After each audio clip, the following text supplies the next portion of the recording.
आदरणीय सभापति जी, कल लोकसभा में भी राष्ट्रपति जी के अभिभाषण पर चर्चा नहीं हो पाई। ये राष्ट्रपति पद उसका घोर अपमान किया है। उनको संविधान शब्द मुंह में बोलने की अधिकार नहीं रहता है। जो लोग गरीबी से निकली हुई एक महिला, आदिवासी परिवार से आई हुई एक महिला, जब आपने लोकसभा में जो व्यवहार किया है, आपने आदिवासी समाज का अपमान किया है, आपने महिला का अपमान किया है।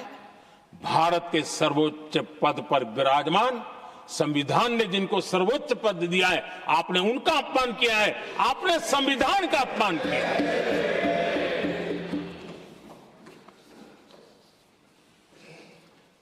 आदरणीय सभापति जी, उनको कुछ भी लगता हो,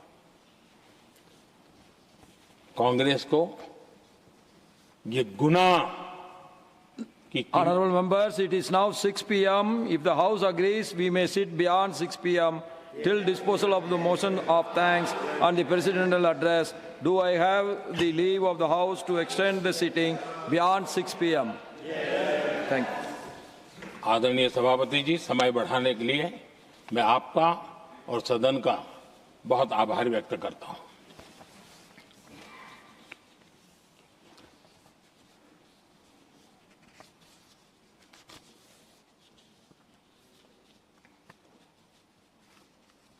आदरणीय सभापति जी, बड़ी दर्दनाक लोकसभा की घटना है और शायद हताशा, निराशा तो हम समझ सकते हैं, लेकिन इसके लिए देश के पवित्र लोकतंत्र के मंदिर को ही इस रूप में कर देना, और उस समय चेयर पर असम के ही हमारे एक माननीय सांसद बैठे थे और उस समय कागज फेंके गए, टेबल पर चढ़ दिया गया। क्या ये नॉर्थ ईस्ट का अपमान नहीं है? क्या असम के नागरिकों का अपमान नहीं है? कल फिर दोबारा किया उन्होंने, और उस समय आंध्र के दलित परिवार का बेटा चेयर पर बैठा था, उसको भी अपमानित किया। यानी आपने नॉर्थ ईस्ट का अपमान, चेयर में बैठा अपमान करो। आंध्र के एक दलित परिवार का बेटा चेयर पर बैठा, उसका अपमान करो। सदन ने इनको काम दिया हुआ है, सबने मिलकर के काम दिया हुआ है, लेकिन वो दलित समाज से आते हैं, इसलिए आप अपमान करते हो।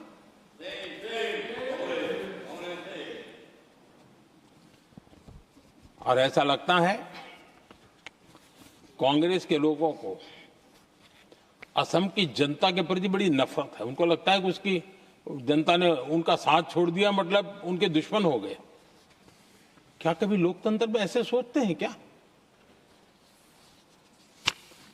मुझे तो तब बहुत पीड़ा हुई थी जब भारत रत्न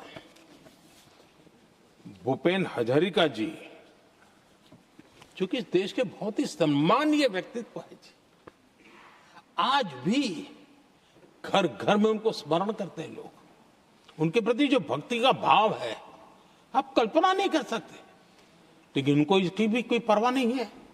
और जिस प्रकार से, और हमारा सौभाग्य था कि हमने भूपेन हजारिका जी के देश के लिए जो उनका योगदान था, नॉर्थ ईस्ट जैसे इलाके से पूरे देश को अपने वाणी से, अपने विचारों से, अपनी अभिव्यक्ति से बांध के रखा था। हमने भारत रत्न देने का निर्णय किया, इस पर भी इनको ऐतराज। और मैं तो हैरान हूं, खड़गे जी अगर होते तो मैं उनकी हाजिरी में कहता ही है, इन्होंने जिस प्रकार से बोला ना भारत रत्न के बाद, वो वीडियो पर उनका चेहरा देखेंगे ना, आपको लगा रहे ये ऐसे लोग हैं, ऐसा व्यवहार करते हैं। और ये कहा, अरे ये तो एक सिंगर थे। मैं समझता हूं कि ये किसी का भी अपमान करने में कभी भी पीछे नहीं रहते हैं। उन्होंने भूपेन हजारिका जी को भारत रत्न दिया, उसका भी विरोध किया। ये पूरे असम का विरोध है, पूरे देश के कला प्रेमियों का विरोध है। और मुझे पक्का विश्वास है असम कभी भी इस अपमान को भूलने वाला नहीं है।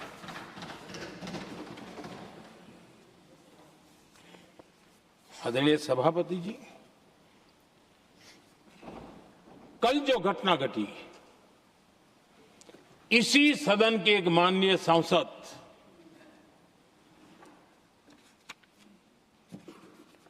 कांग्रेस के शातिर दिमाग जिनका है, ऐसे एक युवराज ने उनको गद्दार कह दिया। अहंकार कितनी सातवें आसमान पर पहुंच चुका है इनका। और कांग्रेस को छोड़कर के कितने ही लोग निकले हैं, कांग्रेस के कितने टुकड़े हुए हैं, कई लोग दूसरे दलों में गए हैं, लेकिन औरों को तो किसी को गद्दार नहीं कहा उन्होंने। लेकिन कल सांसद को गद्दार इसलिए कहा क्योंकि वो सिख थे। ये सिखों का अपमान था, ये गुरुओं का अपमान था। और कांग्रेस के अंदर जो कूट कूट करके सिखों के प्रति नफरत भरी पड़ी है ना, उसका वो अभिव्यक्ति थी। और इसी सदन के माननीय सांसद है वो, और उनको जरा भी दर्द नहीं, वरना आज खड़े होकर के कह सकते थे कि कल जो हुआ इसी सांसद की गरिमा के अनुरूप नहीं था, हमें खेद है। एक शब्द तो बोल लेते, लेकिन सिखों के प्रति उनके मन में जो नफरत भरी पड़ी है, और इसी के कारण उन्होंने कल, और जिसका परिवार देश के लिए शहादत देने वाला परिवार के वो सदस्य हैं, उन्हें अपने राजनीतिक विचारों में परिवर्तन किया, इसलिए गद्दार हो गए।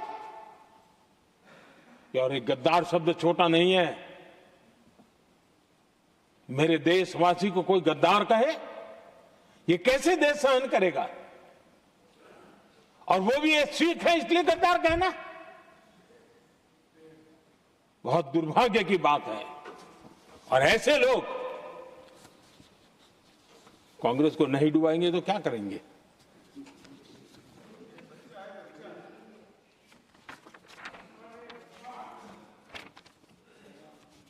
आदरणीय सभापति जी, एक तरफ ये दृश्य है और दूसरी तरफ हमारे सदानंद जी मास्टर का दृश्य है।